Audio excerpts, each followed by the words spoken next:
जय माता रानी के सभी मित्रों को। दोस्तों, इस समय पर भयंकर सर्दी बढ़ रही है और आप रोशनी देख सकते हैं, इतनी तेज स्ट्रीट लाइट की रोशनी कैसी है। और देखिए, आपको दिखाता हूँ शीशे पर, देखिए कितनी ओस जम रही है दोनों तरफ से। देखा आपने, गाड़ियाँ दिख नहीं रही हैं, तेज धुंध है बहुत और मज़ा आ रहा है ऐसा माहौल देख करके। सर्दियों में मुझे मज़ा आता है।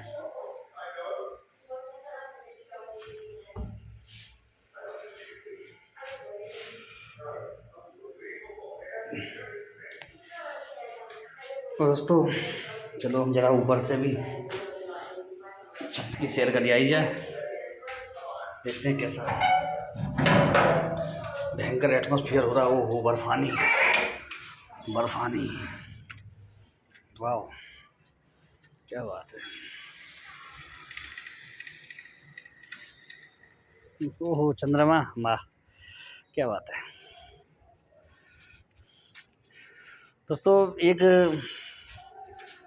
प्रश्न कई लोगों का आया है कि किस प्रकार के साधक को किस प्रकार की सेवा करनी चाहिए। तो देखो दोस्तों, हनुमान जी को छोड़ करके मैं बता रहा हूँ, हनुमान जी के बारे में विचार नहीं रख सकता आपने, ठीक है ना। चलिए मैं थोड़ा सा शॉर्ट, कंधे पर शॉर्ट डाल लेता हूँ ताकि हाथ में लटकाने नहीं पड़े उसको। तो हनुमान जी के बारे में छोड़ करके मैं बताता हूँ थोड़ा सा। देखिए यूँ कहते हैं वैसे पूजा पाठ के वगैरह वगैरह के बारे में कि लोग डरते हैं। मालूम है, आज से कुछ साल पहले तक जब ये साधना वगैरह का ये संभव था, दौर चलता था, तो ये कहते थे कि काल भैरव की उपासना नहीं करनी चाहिए हैं, और क्रोध भैरव की उपासना नहीं करनी, साधना नहीं करनी चाहिए। क्यों कहते थे मालूम है? क्योंकि उस समय पर इंटरनेट माध्यम नहीं था, कोई चीज़ माध्यम नहीं थी, लोगों के पास ज़्यादा जानकारी नहीं थी, तो बता देते थे लोग बाग के हाँ सब वो नहीं करनी चाहिए, वो बहुत खतरनाक होती है, उग्र होती है वो। तो ऐसा नहीं है मित्रों, आदमी को एक चीज़ देख करके साधना पूजा करनी चाहिए। गृहस्थ को गृहस्थ देवता की, और अगर ब्रह्मचारी रह करके करनी है तो फिर आपको हनुमान बाबा, बटुक भैरव। लेकिन इनमें भी कोई बंधन नहीं है, अगर आप चाहें तो मतलब आप सोचें कि इसमें बहुत बड़ा बंधन है कि वही ब्रह्मचारी कर सकता है, ऐसा नहीं है। हनुमान जी ने अपनी सेवा के बारे में कई जगह पर ये अनुभव कराया है कि उनकी सेवा जो मतलब गृहस्थ होते हैं उनके लिए ज़्यादा मतलब बढ़िया होती है, फ़ायदेमंद होती है। जी मैंने अनुभव कराया और कई जगह लोगों का अनुभव सुना मैंने, उनको ज़्यादा जल्दी सिद्धि मिली जो गृहस्थ थे बनस्पत ब्रह्मचारी के। ये कुछ चीज़ ही है, ये चीज़ बताऊँ क्यों बताऊँ, क्योंकि हनुमान जी ने कहा है किसी जगह पे किसी साधक से, बहुत बढ़िया साधक से, उसने ये प्रश्न किया था कभी कि महाराज आपके लिए क्या आजीवन मतलब ब्रह्मचर्य धारण करके ही आपकी साधना या सेवा की जा सकती है? तो वहाँ पर एक जगह जिक्र आया उनका कि एक पत्नीधारी सदा ब्रह्मचारी, ये उसमें जिक्र आया था उनका। तो इसमें अगर आपका किसी और तरफ गलत चीज़ों की तरफ झुकाव नहीं है, गलत लोगों की तरफ, गलत तरफ से झुकाव नहीं है, कोई आपके मन में कोई वासना नहीं है फालतू की, तो ये ब्रह्मचर्य धारण करके ही साधना कहलाती है, ध्यान रखिएगा। क्योंकि और कई लोगों ने कहा भी कि गुरुजी आप तो इतनी अच्छी साधना करते हैं, तो और भी कई गृहस्थ देखे हमने बहुत अच्छी साधना करते हैं, हनुमान जी बहुत तगड़ी साधना करते हैं, तो उसमें उनको तो कोई फर्क नहीं पड़ता। लेकिन यूँ कहते हैं कि ब्रह्मचर्य धारण करके, मैंने उनसे कहा कि भाई ऐसा कुछ नहीं है, हनुमान जी ने कहीं नहीं कहा है, किसी किताब में ऐसा नहीं लिखा हुआ कि ब्रह्मचर्य वाले धारी ही इसको, ब्रह्मचारी ही इसको कर सकता है, ऐसा कुछ नहीं है।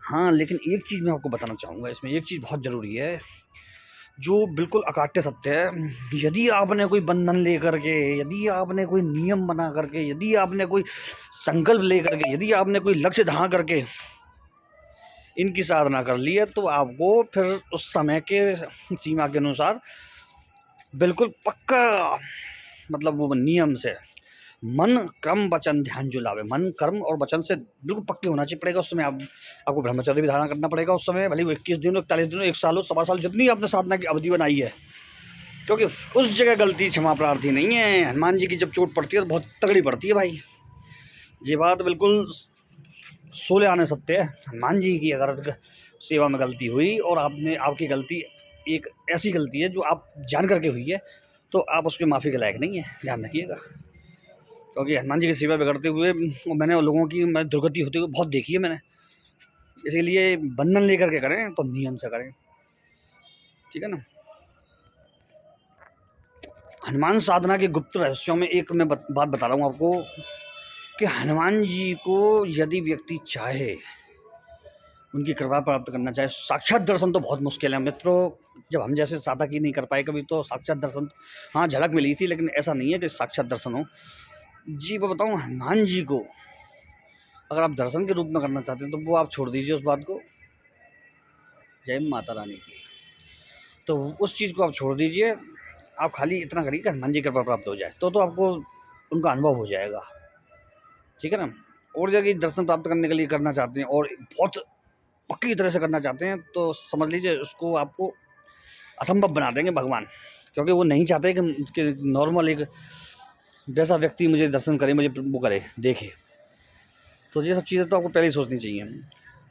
हनुमान जी की सेवा में यूँ कहा जाता है कि जो एक मंत्र है, ओम हम पवन नंदनाय स्वाहा, ओम हम पवन नंदनाय स्वाहा, ओम हम पवन नंदनाय स्वाहा, ये मंत्र 8वें दिन हनुमान जी को प्रकट कर देता है। 8वें दिन हनुमान जी साक्षात रूप से सामने आ जाते हैं, लेकिन व्यक्ति की ना तो इतनी कैपेसिटी है उनको झेल पाए, ना ये शक्ति है कि उनको झेल पाए। आपको मालूम है, बहुत पहले से एक चीज़ चली आ रही है जो आपको शायद नहीं मालूम होगी, हम लोगों को बहुत पहले से मालूम है, ऐसे सालों पहले से मालूम है ये चीज़, पता नहीं ये नेट पे होगी कि नहीं होगी, कि हनुमान जी की गुफा में एक व्यक्ति द्वारा फ़ोटो खींच ली गई थी। जी बहुत पहले एक किताब में आया था, फिर मैंने इस चीज़ को बहुत लोगों से पूछा ताकि मैं वहाँ तक लिंक लगाया लोगों से, मतलब जानकारी ली जहाँ पर वो फ़ोटो खींची गई थी जिस जगह पर, तो उस जगह के आसपास के आदमी तक से मैंने जानकारी, तो उन्होंने कहा हाँ ये घटना यहाँ पे घटी है, ठीक है ना। तो एक व्यक्ति द्वारा एक गुफा में खींची गई थी, लेकिन वो छाया चित्र ही आया था, लेकिन वो बिल्कुल सेम हनुमान जी का छाया चित्र था। तो उसी के आधार पर हनुमान जी की कई फ़ोटोएँ बनी हुई हैं, वो हनुमान जी की रियल पिक कहलाती है। बाकी पूर्ण रूप से 100% तो हकीकत मैं भी नहीं जानता, लेकिन जो कहलाती है वो मैंने बहुत जगह मतलब इस चीज़ को चेक किया है, तो वो सही बात है, वो हो सकती है फ़ोटो। क्योंकि उसकी सेवा करने पर भाव अलग ही प्रकट होते हैं उसकी सेवा करने पर। तो ये चीज़ें तो आपको समझनी और देखनी पड़ेंगी, ठीक है ना। तो साक्षात अगर वो करना चाहते हैं, बहुत डगर कठिन है, डगरपन घट की, बहुत कठिन है, मतलब समझ लीजिए। और डगरपन घट की मतलब हनुमान जी के पास पहुँचना टेढ़ी खीर है बाबा। तो और सब देवताओं के दर्शन आप किसी न किसी तरह प्राप्त कर लेंगे, लेकिन एक तो हनुमान जी बाबा, ये भगवान कृष्ण के आप वैसे तो कर लेंगे, लेकिन 16 कला अवतार हैं, इनके दर्शन साक्षात बहुत मुश्किल से होते हैं। यदि किसी ने भगवान कृष्ण के दर्शन कर लिए तो वो तर जाता है, बिल्कुल समझ लीजिए तर जाता है वो संसार से।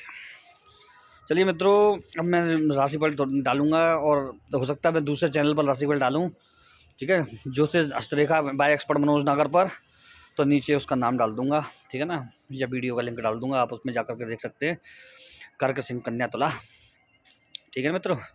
चलिए जी, मैंने एक थोड़ी सी जानकारी दी है आपको। केवल आधी रात को ओम हम पवन नंदनाय स्वाहा, आधी रात को 12 बजे के बाद इस मंत्र का जाप किया जाता है, 2.5 घंटे तक बैठ करके।